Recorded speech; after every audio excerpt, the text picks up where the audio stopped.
Worth. Thank you. Deputy Speaker, I rise in support of this motion, and in doing so would like to start by acknowledging the traditional owners of the land on which we stand and pay my respect to elders past, present and emerging. Next Monday, the 13th of February, marks the 15th anniversary of the National Apology. This was a sombre, moving and historic day for our country. It acknowledged the profound grief, suffering and loss that the laws and policies of successive Australian parliaments and governments had inflicted on their fellow Australians, particularly the removal of First Nations children from their families. The apology was perhaps the starkest of reminders that for many years laws have been made that affect Indigenous Australians, but which were not in their best interests and would not have had their support.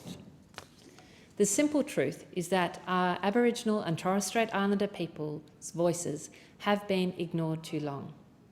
If they had been listened to, we would not have denied them the vote for so long. We would not have excluded them from the census, and we would not have had the stolen generations.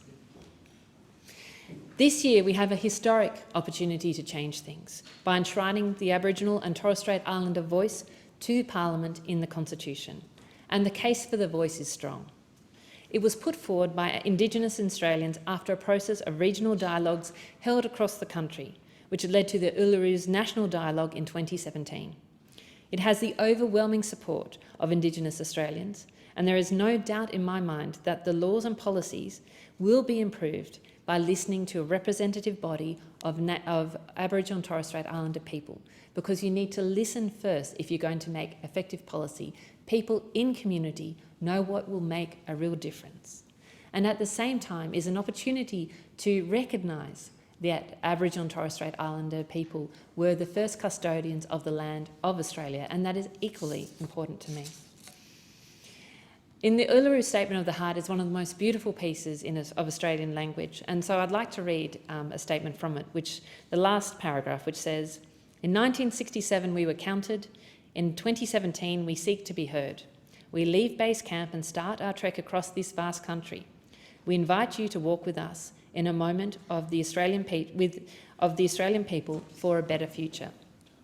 And I commit to walk with them for a better future of this country.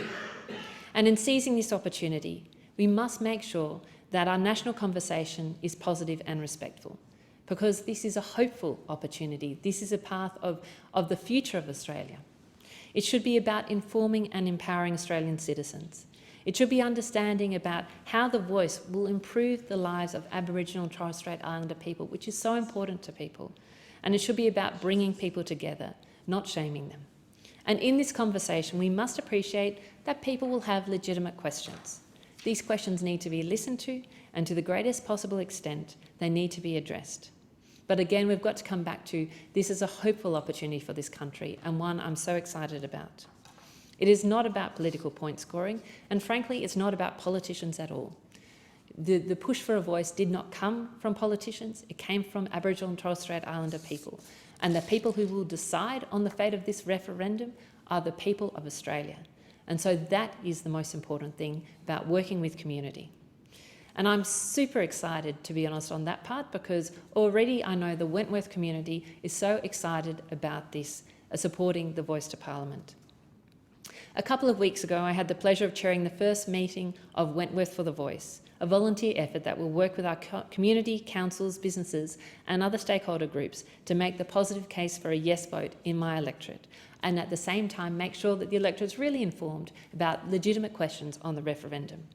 We've met with local members of our First Nations community, as well as those Aboriginal and Torres Strait Islander people working nationally on the Voice.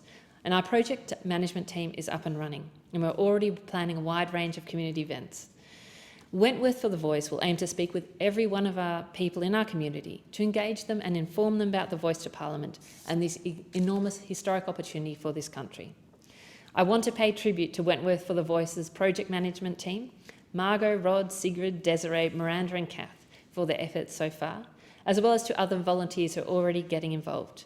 particularly Jean, who was our first member of our project team from an Aboriginal and Torres Strait Islander background, but not the last at all, as well as Ian, Margot, Martin, Susie, Mahira, Helita, Margie, Nicole, Michelle, Sally, Jane, Amy, Jack, Neroli, Annette, Ruby and Jean, Jean again, and I'm sure I've left somebody off.